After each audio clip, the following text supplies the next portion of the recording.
결혼을 했더니 이 여자가 나 그 어떤 돈을 계속 달라고 결혼한 거구나 이렇게 오해를 할 수도 있는 것 같은데 남편의 불만은 어떤 겁니까, 선생님?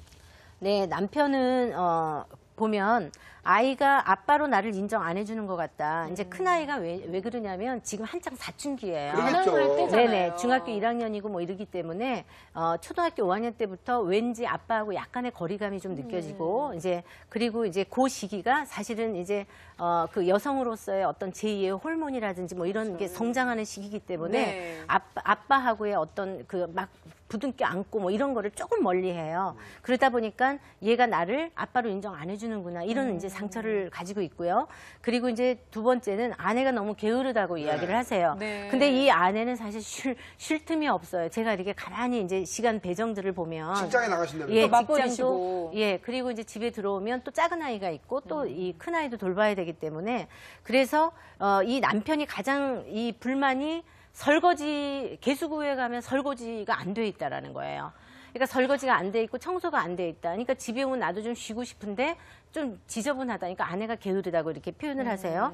그래서 자기가 이제 집에 오면 쉬고 싶은데 자기를 일을 시키려고 한다라고 하는 부분에 대한 이야기가 있고 그러니까 아까처럼 같이 좀 도와줬으면 네. 좋겠다라는 거를 이제 이렇게 받아들이시는 거죠. 그리고 이제 네 번째는 외출을 하면 전화를 안 받으신다는 거예요. 그리고 이제 밤에 이렇게 나가시잖아요. 그러니까 이 남편은 밤에 나가서 도대체 뭔 짓을 하고 있는지 내가 잘 모르겠다고 얘기하시고요. 그리고 이제 이 남편의 이 어떻게 보면 부부로서의 가장 큰 불만인데 이분의 얘기가 그 당연히 이렇게 좀 자기는 부부관계를 하고 싶은데 자기가 숫자를 다 접었대요. 1년 동안을. 아, 상담할 때? 네네. 숫자를 다 접었는데 7번을 하셨대요. 아, 이게 아내분께서 좀 너무 거절을 하시니까 화가 많이 나 있는 것 같은데. 아니 그렇게 말씀하실 건 아니죠. 이게 부부관계라는 거는 사실 여자들은 이게 그냥 단순한 게 아니라 마음이 동해야. 그리고 내가 정말 사랑받고 있고 사랑하면 할 수 있는 거거든요. 난 남자들하고는 좀 달라요. 아니, 그게 아니라. 제가 보니까 7번이면 마음 많이 쓰셨어요, 아내분께서. 아니, 그게 아니라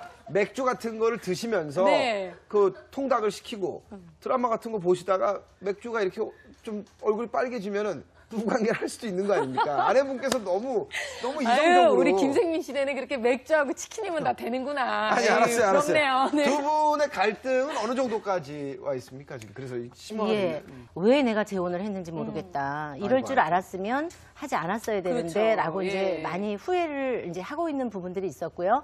그런데 이 두 분 사이에서 아이를 낳았기 때문에 이 작은 아이가 이제 두 사람을 연결시켜주는 이제 둘째요. 예, 역할을 그렇죠. 이제 하고 있었어요. 그러니까 어떻게 보면은 첫 번째 결혼해서 낳은 이 아이한테도 내가 상처를 줬는데 다시 한번 이렇게 상처 주는 일을 만들면 안 되겠다는 것 때문에 어떻게든 이제 버티시는 거잖아요.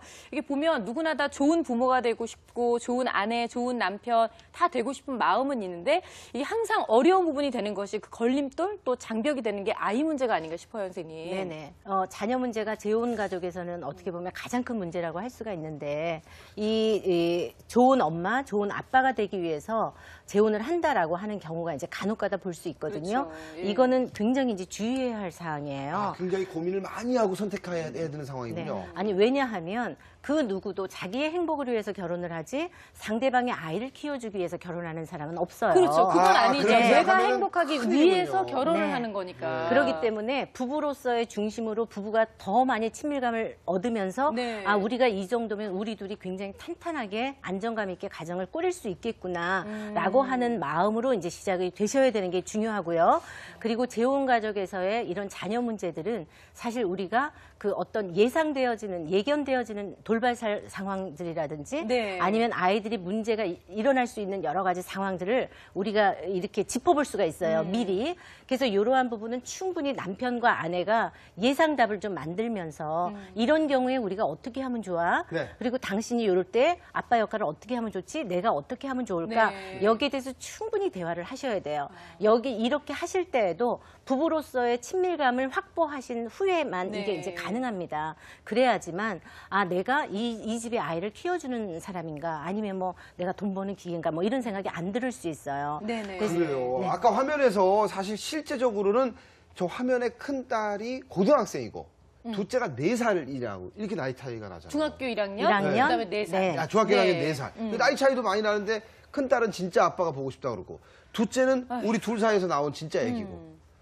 너무 혼란스러워요. 너무 어려울 것 같아, 재혼이라는 게. 네, 굉장히 이제 혼란스럽죠. 그리고 이제 만약에 이 가정은 지금 그렇지 않은데 이쪽 남편도 전 배우자에서 아이를 데리고 오고 아내도 전 배우자와의 관계에서 또 자녀가 있고 네. 또 두 사람이 사이에서 또 아이가 또 애가 있고 있고. 이런 경우가 굉장히 많아요. 실제 이제 재혼 가족을 보면 그런 경우에 얽혀 있는 부분들이 굉장히 많다고 할 수가 있는데 네. 왜냐하면 이제 이 부분을 우리가 이제 조금 더 깊이 살펴봐야 되는 게 뭐냐면 자녀들의 상처예요, 사실은. 그러니까 자녀가 부모님이 재혼을 하는데 아이들이 원하는 상황은 사실 아니거든요. 그러니까 아이들이 원해서 부모가 이혼한 것도 아니고 그렇죠. 또 사별도 마찬가지예요. 그러니까 이 자녀들은 마음속에 어떤 감정들을 가지고 있냐면 부모님 때문에 내가 가장 사랑하는 누구 한쪽을 잃어버린 거예요. 그렇기 때문에 버림받은 기억을 가지고 있어요. 아무리 잘 돌봐준다라고 해도 그러니까 그 친아빠라든지 친엄마에 대한 기억을 가지고 있기 때문에 또 충성